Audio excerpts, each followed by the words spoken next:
Я всегда хотела стать российского уровня звездой, там, хотела Грэмми. 4 продюсера было у меня.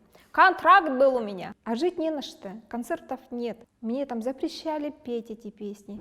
И люди, которые меня создали, они же хотели меня уничтожить. И про меня стали писать вообще ужасные вещи. А какие? Вот это я была в шоке. Я поплакала, как всегда, эмоционально. То есть это такой тяжелый путь, когда ты должен все потерять. А поклонники были? Ну, конечно. Замуж никто не звал. Пение почему? Потому что пение помогает, поднимает дух, укрепляет здоровье. Я всегда хочу мотивировать людей, особенно женщин. То есть для меня это стимул. Привет, я Максим Кардозу, и сейчас будет интервью с известной исполнительницей Саиной. В этом году исполнилось 25 лет ее легендарной песни «Здравствуй, Якутск». Мы поговорили с Саиной, конечно же, о творчестве, о ее сложном пути к успеху, о мечтах и планах на будущее. Ну что, барды-бытышки? Саина, привет. Привет! Очень приятно тебя видеть. Слушай, ну большая дата. 25 лет творческой деятельности и легендарной песни «Здравствуй, Якутск» ты отмечаешь в этом году, и все твои поклонники тоже. И, конечно же, об этом мы с тобой будем разговаривать. И мне вот вначале хочется все-таки услышать тебя, как ты встретила этот год. Этот год для меня очень знаменательный. Я начала с конкурса песни «Здравствуй, Якутск» и объявила у себя на странице в Инстаграм на оригинальное, уникальное исполнение этой песни. И ты представляешь, 20 было заявок, из них я вообще так была удивлена, что теперь уже на якутском языке есть наша песня, да? 2 перевода.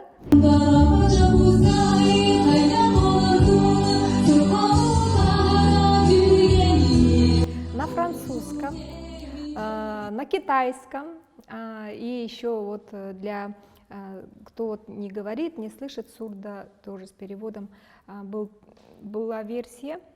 И еще, ну, дети принимали участие. В общем, всем хватило призов, и этот конкурс для меня, конечно, открыл тоже новый путь, потому что все-таки песня, она энергия. Эта песня, она великая, и она живет своей жизнью уже давно, и она окрыляет очень многих. Она дает просто такое вдохновение, что самостоятельно, самодостаточно этой песне уже 25 лет, и она живет своей жизнью.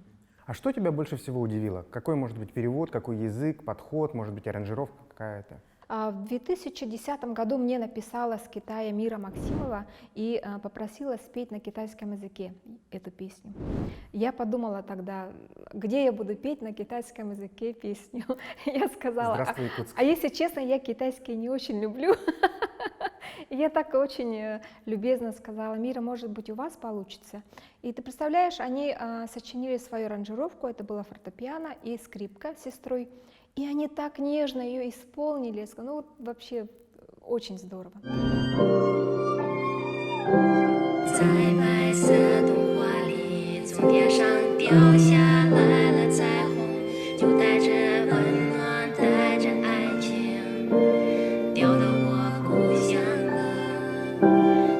Спустя вот много лет я хожу еще Тайцзи Сюань, якутский клуб, и руководитель наша Светлана Кобякова, она очень знает китайский язык. Я предложила спеть клубу Тайцзи Сюань на китайском языке. Они сделали видеоклип, и на самом деле они стали победителями. Это столько было вдохновения, эмоций. Они записали в студии, они записали клип. В общем, целый творческий процесс. И они победили в этом конкурсе, потому что я хотела на юбилейном концерте, чтобы они вышли вот Тайцзи Сюань клуб, да, и я, может быть, с ними тоже там, и мы исполнили эту песню вот на китайском языке, исполняя Тайцзи.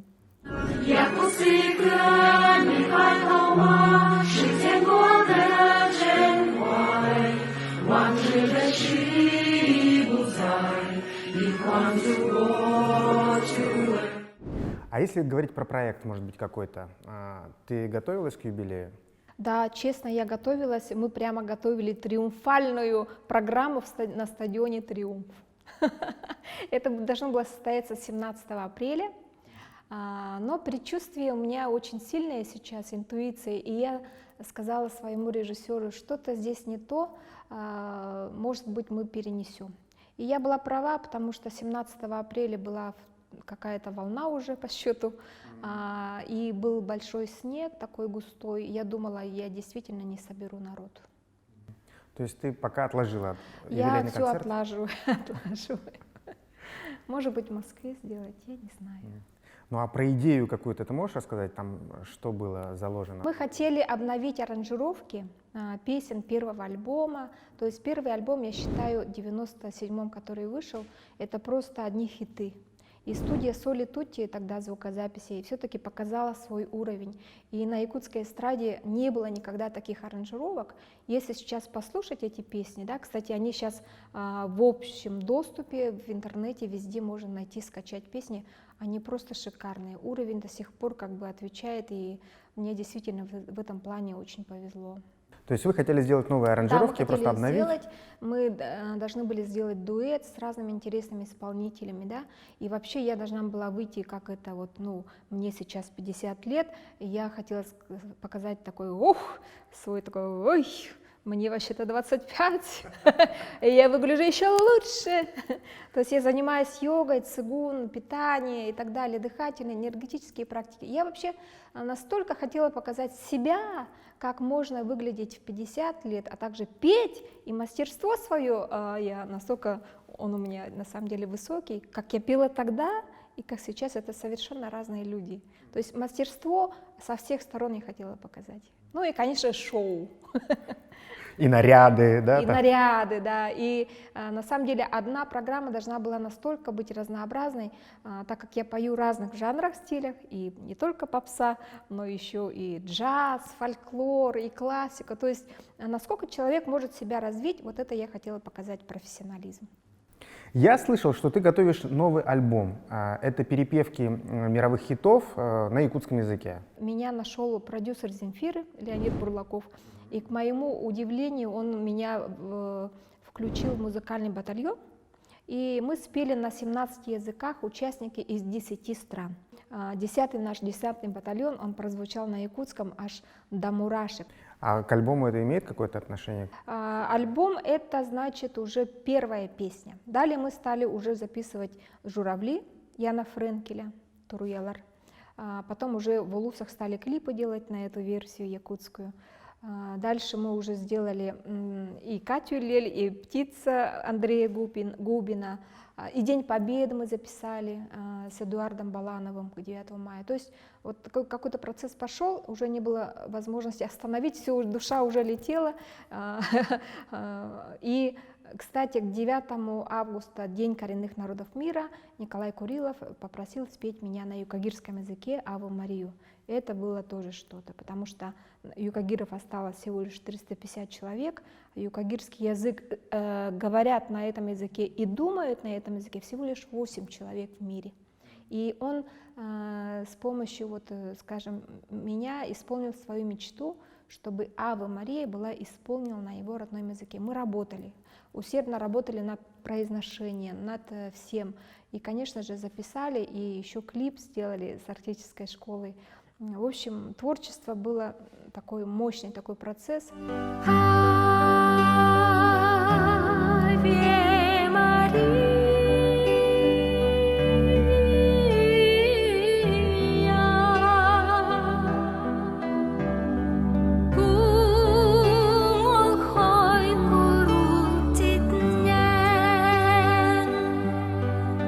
Какую идею ты закладывала вообще, когда ты решила записать такой вот альбом известных песен, переложить просто на якутский язык? Я преподаватель вокала, и я вижу, что человек хочет петь те или иные песни, допустим, мировые хиты, но он не в силах выучить этот язык, там, французский, еще какой-то. И я всегда даю им распевку «ла-ла-ла-ла, ла-ла-ла-ла», и люди с удовольствием поют. То есть лалаландский язык существует, это я придумала. Но когда мы решили перевести на якутский язык «Мирей Матье», там «Абба», «Первая любовь», «Бастак и топтал», вообще по-другому заиграли песни. И наш якутский народ, он как-то принимает это намного ближе, теплее. и как-то теперь они понимают более и более эту песню уже от всего сердца, еще лучше.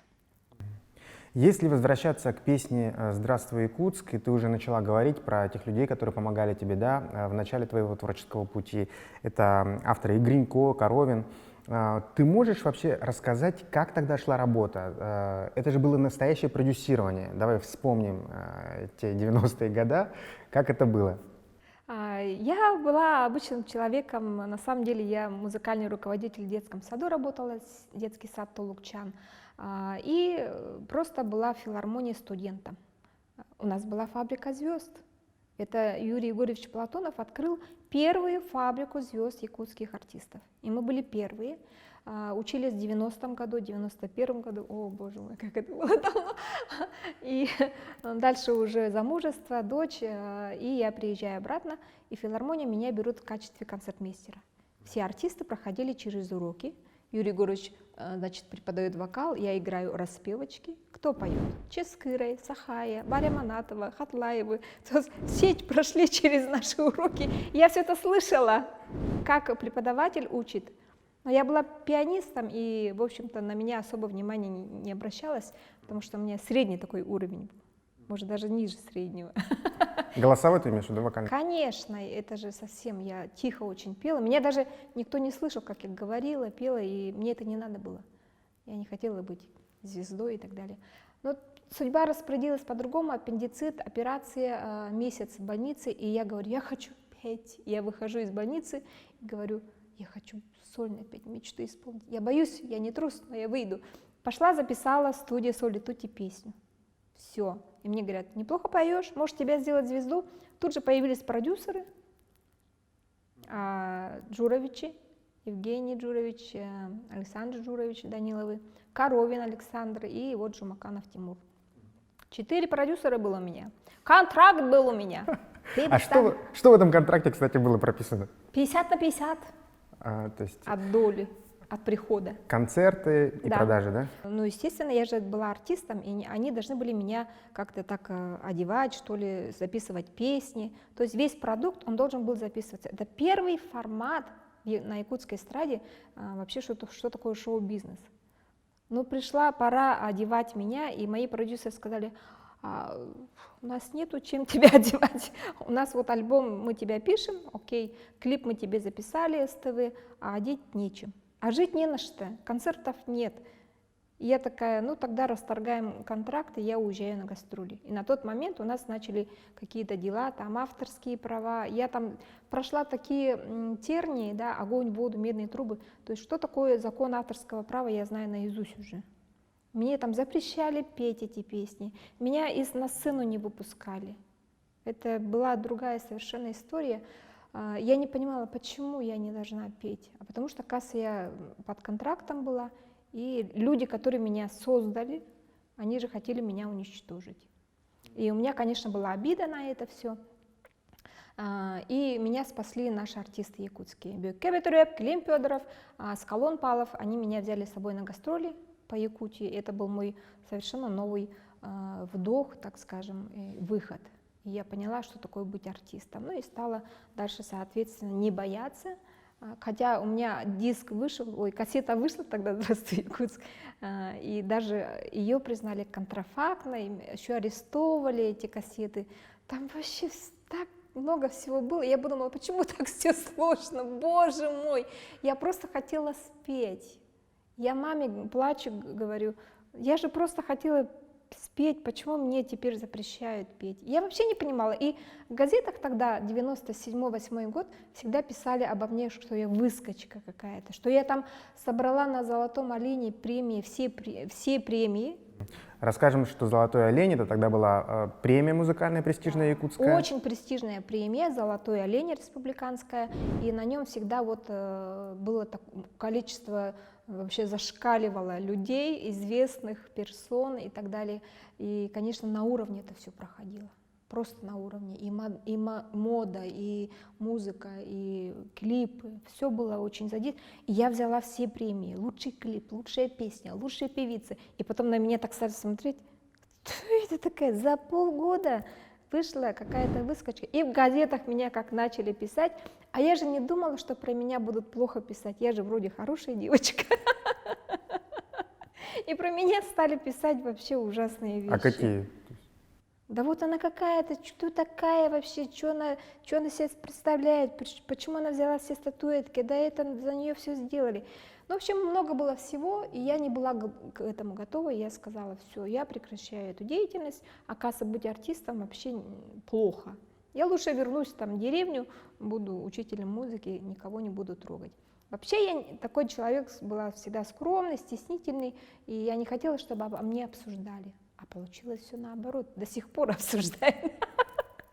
Вот если вернуться еще к началу, да, до дележки с правами, да, вот до всех этих проблем, они предложили тебе спеть песню, записать альбом и начать тебя продюсировать. То есть ты согласилась, ты подписала все документы, и работа пошла. Ты когда услышала эту песню, она тебе вообще понравилась? «Здравствуй, Якутск»? Я была в шоке, я подумала, боже, эта песня, я буду петь эту песню. Я подумала, неужели я смогу? Для меня нота ля это вообще был какой-то, не знаю, высота, высота, гора. Но мы пели, учили эту песню к конкурсу, потому что был конкурс заявлен, Якутск 97, и Александр Болознев написал мелодию, Николай Гринько написал текст. Когда я услышала, я подумала, это просто, не знаю, невероятно. Но мы писали очень долго. Я тогда не умела петь толком, и мы писали очень долго. Это было что-то.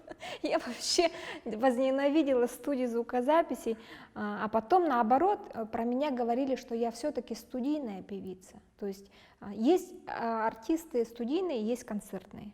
На тот момент у меня не было опыта концертов, и я действительно в студии очень хорошо стала потом писать. Куда деваться? Мне давали всякие вот эти шнуры, а сначала я наушник вот так вот дергала. Мне сказали, это дорогущий наушник, что вы тут стоите, дергаете. Мне давали специальную проволоку, чтобы я вот так ее вот так всячески... То есть, Ты нервничала? да, и на тот момент мне никто не мог объяснить, что надо расслабиться. Чтобы спеть свободно, без зажимов, надо расслабиться. А я наоборот напрягалась, мне там чего только не наливали, кофе, там, коньяк, лишь бы я там все связки свои раскрыла и запела там. Это было тяжело, мы ночами писали, но я записала, и все-таки на конкурсе Якутск-97 я взяла первые свои призы. И песня стала лучшей песней о Якутске, лучшей песни из всех, и я стала там лауреатом первой премии. То есть моя первая площадка была клуб Гагарина, потом театр оперы и балета, а потом площадь Ленина, а потом стадион. Ты представляешь, 97-й год я пела на таких огромных площадках, у меня не было опыта петь вот в маленьких клубах тогда. Я не знала, что такое маленькая сцена. Меня сразу... Это стресс? Это был стресс огромный. Я только в сельском клубе пела и в школе, а тут сразу стадион. Да еще меня на кран поднимали. Я помню, 27 апреля, как раз «Золотой олень», и вечером на площади я пою «Триумфатор» вообще. Меня поднимают на кран, и я стою и вижу площадь полную людей, а тогда не было телефонов, зажигалки зажигали, и море зажигалок, а на стадионе море рук. Мурат Насыров приехал тогда и думал, что это за звезда такая. И мы там стояли, финал был мой. В общем, это, конечно, был такой интересный, звездный такой звездопад событий в этом году, 97-й. Я, кстати, ищу записи до сих пор, кто бы это снимал для истории. Может быть, можно обратиться, да, ребята, если кто-то действительно снимал, если есть видео, можно потом Саине это передать. В какой момент ты поняла, что ты известная? Это был анекдот. Саина, же никто не знал Саину. Я решила спрятаться под псевдоним, и клип мы сняли когда с СТВ. 2 ночи снимали, Алексей Семенов был визажистом, месяц, наверное. Показывали Саину этот клип. Вот. И все стали шушукаться. Кто такая? Кто такая? У меня спрашивают. Это какую песню? Тапталы Харыстан. Сэгермин, келем тапталын. И мы там прыгали. И тоже для якутской эстрады это было что-то новое. Мальчики красивые танцуют, антураж. Девочка такая танцует. Хотя и мама уже была там 3 года, доченьки, да. И, конечно, фурор. И меня спрашивают, слушай, на тебя так похожа эта певица, такая же родинка, как у тебя. Я говорю, да, похоже, говорю, и жду. А потом папа говорит, одноклассники, слушай, так на тебя похоже, такие же там ямочки, это же не ты, надеемся. Я Говорит, не, вы что, я там, когда вышла в таком образе. И я держала паузу, партизан номер один. И только потом узнали, что это я, это я.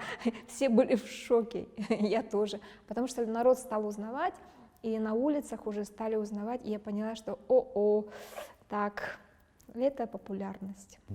Это пугает или нет? Или это приятно наоборот? На концертах это приятно, когда после концерта подходит к тебе куча автографов, там, фотосессии и так далее. Неприятно, когда везде уже тебя узнают, везде, да, и ты не можешь как бы что-то вот своей жизнью жить. И я убегала в Москву. Я думала, Москва, хорошо, никто тебя тут не знает. То есть как-то был такой период. Потом я у одной телеведущей посмотрела интервью, она говорит, очень странно, говорит, звезды как-то, вы все делаете для того, чтобы стать известными, да, быть какими-то вот на высоте, а потом убегаете от людей. Мне это так торкнуло, и я думаю, а что я убегаю от людей? Вот я стала, наоборот, идти в люди, перестала бояться, и постепенно мне это стало нравиться. То есть тебя начали узнавать после вот этой вот первой песни или все-таки после «Здравствуй, Якутск»? Ну, вообще, вот 97-й год, и когда 97-8 год, когда альбом еще вышел. Вот, и периодически приглашали меня на интервью везде, на телевидении, и, то есть везде я была, и гастроли там и так далее, то есть уже был такой пик славы. А поклонники были? Ну, конечно. Ну-ка, это интересно.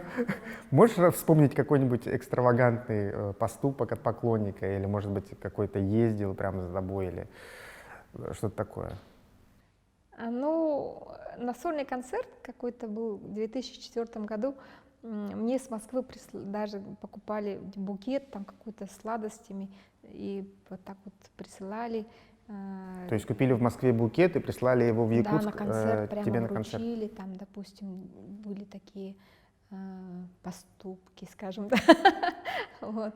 Но на самом деле мои поклонники очень такие интеллигентные люди, и они сейчас, кстати, их много, они уже большие люди, можно сказать, и когда я обращаюсь, они мне всячески помогают. Замуж никто не звал? Замуж меня никто не звал. Ну там под балконами не писали Кстати, где-то? я в активном поиске. Это шок, да? Ну почему? Почему? Всегда нужно быть в что? поиске. Конечно, прекрасно выглядишь. А были какие-то вот неприятные все-таки случаи, которые связаны с популярностью с твоей? Да, журналисты стали честно наглеть, переиначивать ситуации разные, связанные с моим жилищным вопросом, и стали на этом делать себе рейтинг. Это было большое разочарование было. Я им говорю правду, как есть, они переиначивают, и чтобы рейтинги поднять, и мое имя там, конечно, так скажем, подкосилось. То есть у тебя не было жилья, ты это неоднократно говорила в интервью, Да. что Ну, вы знаете, это тоже проблема, да? Да, была? и вот в этом меня всегда обвиняют. Вот дура там, не заработала, там, у всех есть ипотека, будь как все. Я взяла ипотеку. Это стройка моего дома, ну где-то надо жить уже, сколько можно так. Ну, цены вот так выросли, именно сейчас выросли цены, и я такая... И стала просить. Как ни странно, мне стали помогать. То есть стройка идет? Идет. Ну отлично. В Якутске? Да. Ну, круто. Когда новоселье примерно? Я буду кричать со всех углов. Я всячески развиваюсь, хожу на тренинги, сама организую тренинги и работаю над разными темами, родология, прощение. То есть, если бы этого не было развития, я бы, конечно, была злюка там до сих пор. Хотя у меня было достаточно обид, то, что меня не признают, там не ценят, не уважают. Было такое время. А сейчас я от этого избавилась и думаю, все идет путем.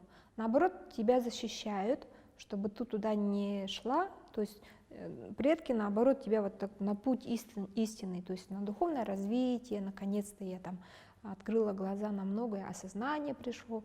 И, конечно же, я уже сама, как преподаватель, учу людей быть на своем пути. Но хотелось бы, конечно, там А вдруг, если было бы так, если бы меня там хвалили, ценили, там, что было бы, если у меня было бы все, если была бы комфортная жизнь, допустим, да, что было бы, может быть, я не пришла к духовности. То есть это такой тяжелый путь, когда ты должен все потерять, все прямо, у тебя ничего нету, уже имя не так работает, у тебя материального ничего нету, ты свободный человек, и ты думаешь, как хорошо, было бы так всегда. Ты часто говорила, что творческий путь, он тернистый и сложный. Почему? В чем была сложность именно твоей истории? Ну, я к любому делу всегда отношусь очень ответственно, качественно, и многие даже замечали, что я слишком требовательная, что я какая-то там капризная и так далее. На самом деле я очень требовательная, да, и всегда делала на качество, чем на количество. Вот. Если альбом, то у меня сколько там альбомов вышло, всегда качественно. Аранжировка, я там действительно придиралась, может быть, к аранжировкам, но я как музыкант к каждому инструменту я вот прислушивалась и спорила с аранжировщиками, давай так, студия звукозаписи — это отдельная работа, то есть это я всегда на качество, да, вот, и поэтому и цели были такие очень амбициозные, то есть я всегда хотела стать российского уровня звездой, там, потом мировой звездой, там, хотела Грэмми. Окружение мое всегда тоже было на уровне, и в Канаде, когда я жила по 2-3 месяца, я даже хотела переехать в одно время, у меня совершенно другой круг сформировался, и мы работали уже над этнической программой как певица, и я поняла, что насколько это реально взять Грэмми, насколько это реально стать мировой известностью, только вот чуть-чуть осталось. Но опять путь там все позакрывалось, и меня на путь вокального эксперта все-таки легче. То есть здесь, знаешь, предназначение, наверное, все-таки сыграло роль, что я не должна быть певицей. Вот номер один, там, доказывать всем, что я лучше, там, альбомы, концерты, съемки. Я это прошла только для того, чтобы стать личностью. Это некий такой личностный путь. Стать от той девочки, которая из деревни приехала, и дошла до ООН, Генеральной Ассамблеи Нью-Йорке. Вот, это просто личностный рост, чтобы я стала еще более увереннее. Но опять же, это был путь для опыта, потому что я, когда преподаю вокал уже 18 лет, мне это все очень необходимо, это нужно такой опыт, что можно себя развить очень сильно. Теперь я спокойна, что тернистый путь был путь для меня создан для того, чтобы я не держалась за эту профессию певицы, вот прямо со всеми до последнего, да, тянулась, а успокоилась и занималась своим делом по душе, который приносит людям пользу и приносит доходы, и ты это умеешь хорошо. Если я правильно понимаю, твой тернистый путь заключается в том, что было мало удачи, и двери закрывались, и ты, как певица, например, не реализовалась так, как мечтала и хотела. То есть были какие-то препоны все время или что? Да, у меня это с моими, наверное, целями связано, потому что в Якутске все было нормально. То есть я достигла того уровня, чего хотели многие. Меня всегда крутили, ротация, это популярность, гастроли, востребованность, все это было, но мне это было мало. Я хотела Москву прямо стать, везде быть в этом телевизоре, я имею в виду телевизионном ящике. Хотела быть в ящике, но телевизионном. А что там не получалось? Что говорили? Мне говорили, вот ты такая, и тебе тут делать нечего. Или там плати бабки. Ты же с Алмазной республики, второе. Третье, говорили, девочка, ты здесь ничего не добьешься. А я же такой характер. В 99 году я прошла финал «Голоса России». Вот все, и это мне все испортило. Может быть, наоборот, у меня появились амбиции, что я могу быть на российском уровне. Я прошла финал 20-ку лучших. Если бы я нашла деньги и поехала в Ялту, а там сидели, знаешь кто? Председатель жюри Иосиф Кобзон, Лариса Долина, Ирина Отева. Это уровень. Если бы я пела на РТР, тогда Россия так называлась, я думала, все, я быстро... Этот конкурс должен был транслироваться на РТР, да? Он транслировался. Я со слезами сидела, смотрела, меня там не было. Я потому что деньги не нашла. А сколько нужно было денег? Тогда они просили $5000. Организационный взнос. Сколько, интересно, это было тогда в рублях? Это еще Надя Тетерина написала в наше время. об этом случае. А потом, когда я не попала, мне стали говорить люди: а что ты к нам не обратилась, почему ты к нам не обратилась, мы бы тебе помогли. И все. Потом я попала на другой конкурс, финал, там тоже что-то не получилось. И каждый раз я стала думать: надо попасть в телевизор, обязательно мне надо куда-то попасть, я же могу. Я была уверена, но когда все не получалось, я вот страдала. Ожидания приносят страдания.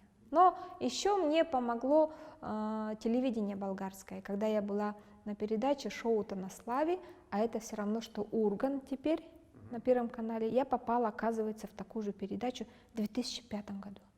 А как это случилось? У меня друзья в Болгарии. Я же начала ездить за границу, и пригласили в Болгарию. Я отдыхала, и, конечно же, меня туда в телевидение, значит, приняли, кастинг прошла. Я стала звездой Болгарии за один день. Все смотрели эту передачу. У меня брали автографы, на улице узнавали. Я не понимала, что происходит. И я поняла, какая сила телевидения. И все, с того момента я стала стремиться в этот Еще ящик. больше. Еще больше. Потом достигла до поля чудес, потом, значит, вот ну-ка все вместе. И, ну, потом сейчас уже все, успокоилась. Ну, я знаю, что ты участвовала еще в X-Factor, это украинский проект, тоже очень большой, очень популярный. Как вообще в таких конкурсах участвовать? «Поле чудес», наверное, немножечко не та история, она не творческая, да? Вот если мы берем X-Factor, например, да, ты знаешь всю кухню. Артисту сложно там? И что нужно перебарывать для того, чтобы действительно попасть туда? Ну, во-первых, у тебя должен быть номер отработан, то есть полностью композиция, зачем ты едешь, зачем ты жертвуешь своим временем, энергией. И, конечно же, очереди. Это просто 8 часов на Софьевской площади под солнцем, и бубен играл роль моего зонтика. Еще очереди там, то есть очередь к этой популярности. Вот, потом ты проходишь все это, и жюри сидит. И, вот, и тут мандраж такой: господи, сколько лет можно перед жюри выступать? Это ты про Украину рассказываешь? Это X-Factor. Да. Я была 3 раза там, 3 этапа я прошла все-таки.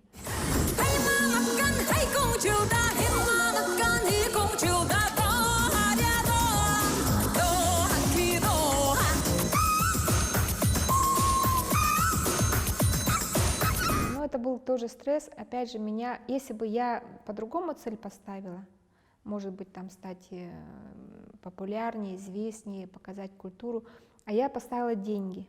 Я хочу, во что бы то ни стало, заработать эти деньги, 8 миллионов рублей, тогда на рубли, и построить дом. И опять все туда. Вот. Потом опять ты плачешь от того, что это не получается. То есть хотела своим талантом так пробиться в денежные конкурсы, где были, понимаешь? Потом были этнические конкурсы и так далее. И в Канаде я тоже была лауреатом музыкальной премии первых наций Канады. Ходила по красной дорожке. На этом мои конкурсы закончились. Ты не хочешь еще участвовать? «Голос», например, или что-то еще? Сейчас-то я готова. Я, например, мастерство повысила, может быть, я тогда зеленая еще была, а мне же много надо, има сумок, там страшные вещи я пою. Имеется в виду, вот такого уровня диапазон я уже сейчас спокойно могу петь, и говорю: да, я могу, абсолютно. А тогда, может быть, я еще не была готова. Ты начинала свою карьеру как эстрадная певица, и резко ты ушла в этно. Как это произошло в твоей жизни и почему? Ну, не совсем резко. 5 лет я отпахала на попсе, точно, а потом я встретила, была на Камлане, у меня мама повела меня к шаману, Савей, эвенкийский шаман, и я знаю, что такое камлание настоящее, что такое шаман, и после этого энергия, когда просыпается, у тебя все дело двигается. То есть после энергетических практик, после того, что ты качаешь энергию, у тебя двигается здесь, в области дантянь, это энергия. И после этого я стала встречать людей, эвенов, эвенков, чукчи, то есть мне стали встречаться, притягиваться события, люди, и я стала вот эту кассету слушать, и мне стало нравиться. Потом у меня появился костюм, бубен, постепенно это, и вдруг в Москве мы записываем песню эту, Нёлтон Хэджин, то есть «Танец солнца». После уроков вокала она мне открывает, моя преподавательница, мой настоящий голос, и я слышу, какой у меня огромный, сильный голос. И я хлопаю глазами, неужели я это пою? Она говорит, да, ты же сильная, вот какой у тебя голос, такой ты человек. Но я же не знала, что у меня есть такой голос. И вот тогда я запела, и теперь я точно знаю, что голос, определенный твой диапазон, насколько ты расширяешь свой диапазон, настолько твоя жизнь расширяется, у тебя нет границ. То есть это напрямую связано с твоей жизнью. Я стала экспериментировать. Если я спою эту песню, ту песню, что со мной будет в этой жизни. Так вот, и получается, что это путь такой, что я стала расти и добилась того, что я могу теперь делиться с этим, с людьми. Но все-таки это какая-то осознанная твоя история, да? Ты, то есть, меняешься внутри, и ты решила как бы отстраниться немножечко от эстрады и уйти в этническую историю. Ты знаешь, есть понятие вибраций, когда нету у тебя нету желания петь на свадьбах, юбилеях, концертах, вариться в этом шоу-бизнесе, где весь негатив, когда люди попросту в лицо тебе могут плюнуть. Было такое всегда. И вот эта грязь и низкие вибрации, я стала отдаляться. И когда я стала петь этнику, я уже связана с предками, я говорю, предки помогают. То есть вишудха, горловая чакра, она напрямую связана с родом. Я поняла, что они таким образом меня заставили петь этнику. В Якутии я не хотела, и поэтому меня отправили в ссылку в Канаду. И там я стала этнической певицей. То есть вот такой путь я прошла, и уже будучи этнической певицей, я вернулась в Россию и стала уже спокойно давать концерты, уроки, связанные с культурой наших народов. И какая-то миссия появилась, что некому рассказать о том, что мы есть коренные народы, о том, что у нас есть богатая культура, и что это исчезающая культура. И я взяла ответственность на себя, создала репертуар. И в 2005 году вышел альбом, куда я все чукотские, венские, венкийские сделали мы аранжировки с Сергеем Ярмановым, кстати, и шикарный был альбом. Вся республика танцует, все танцевальные коллективы, просто нету коллектива, чтобы кто бы не танцевал под эти песни. Значит, это была моя миссия, и что я внесла некий такой вклад. И я хотела доказать, что люди не знают об этой культуре, у нас в Якутии не знают, в России не знают, а кто-то же должен это показать. И, кстати, «Поле чудес» тоже сыграла. Люди тогда разделились на два лагеря. Ой, какая молодец, наша финалистка, молодец, победительница. А я спела на эвенском языке, и в Москве не было ансамбля, который бы танцевал зажигательный танец. И нашелся ансамбль «Чукотка».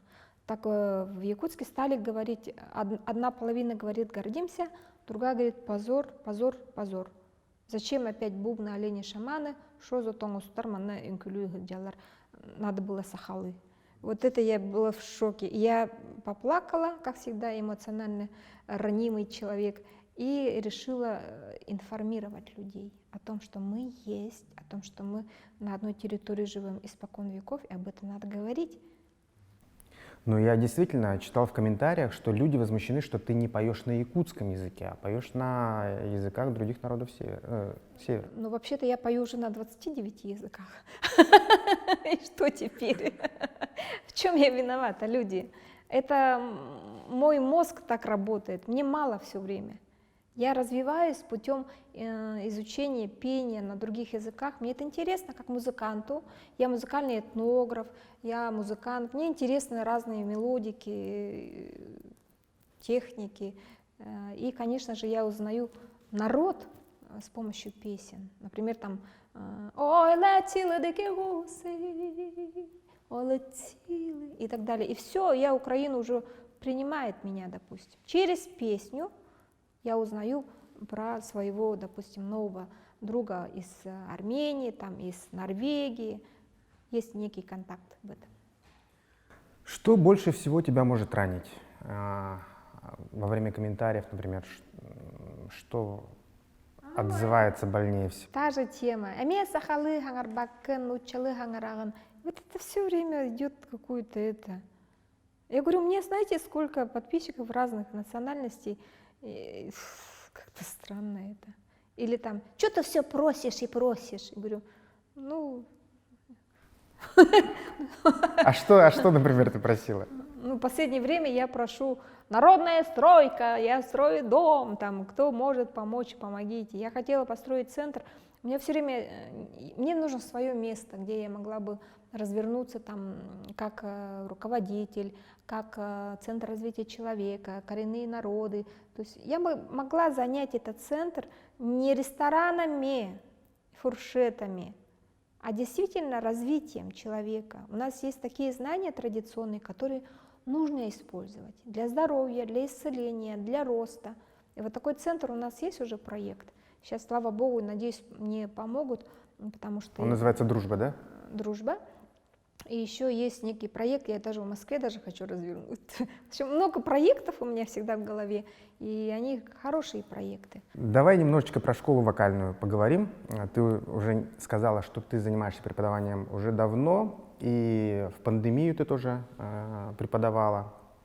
Вот быстренько можешь про это рассказать? Да, онлайн-школу я открыла, кстати, во время пандемии, наспех. За 1,5 недели я родила эту школу, и, слава богу, она мне помогла, стала подспорьем, потому что во время пандемии не было никакой работы, я еще продавала касторовое масло индийское, потому что надо было очищать организм. То есть я могу всегда найти себе деятельность, не творческую, допустим, да, то есть я выйду, я всегда продавала что-то, кстати, и платки, и бижутерию, и рыбу, и чего только я не продавала, в поселок Кюсюр отправляла товар, то есть я всегда вот такой человек, который всегда выйдет из любого положения. Даже помню, когда я была беременной, был тяжелый такой момент, ну, почти развод там, да, я даже продавала бутылки, вот эти, мы мыли бутылки, вот кефирные, да, и продавали, сдавали бутылки, вот. А здесь сейчас я поняла, что я очищаю народ, и касторовое масло мне помогло выжить, и онлайн-школа помогла выжить. Вот. Ну, я сидела в телефоне круглыми сутками. Кстати, я училась, маркетолог, то есть чего только я, до сих пор я учусь. А вот. что люди хотят от школы вокальной? Вообще я даю понимание, как правильно дышать, причем не только для пения, вообще для здоровья. Дыхание чудесный дар. Пение почему? Потому что пение помогает, поднимает дух, укрепляет здоровье, это тоже практика, и поднимает настроение. Когда я не пела во время пандемии 3 месяца, я заболела. У меня стрессы, тревоги, страхи, вибрации упали, это было страшно, и сейчас я вот восстанавливаюсь опять. Мне нужно где-то петь, где-то учить, быть реализованной. О чем теперь ты мечтаешь? Коротко. О мировой вокальной школе своей известной, о прекрасном здоровье, ну, о замужестве. Какой ты себя видишь, например, через 10 лет? Вот следующий юбилей, например, 35 лет творческой деятельности. Какой ты себя хочешь видеть? О, я уже там на шпагат буду садиться. Я всегда хочу мотивировать людей, особенно женщин. То есть для меня это стимул выглядеть еще лучше, и быть здоровой душой и телом, что поднимает дух, заниматься любимым делом. И, конечно же, чтобы мой внук гордился мною, чтобы вся семья была в сборе в нашем доме, мы праздники там справляли вместе. И, конечно же, на концерте я хочу еще удивить каким-то другим мастерством, может быть, всегда. Вообще я люблю удивлять очень, конечно. Главное здоровье и крепкий дух. Спасибо большое за такой интересный разговор, что пришла. Спасибо тебе огромное за приглашение.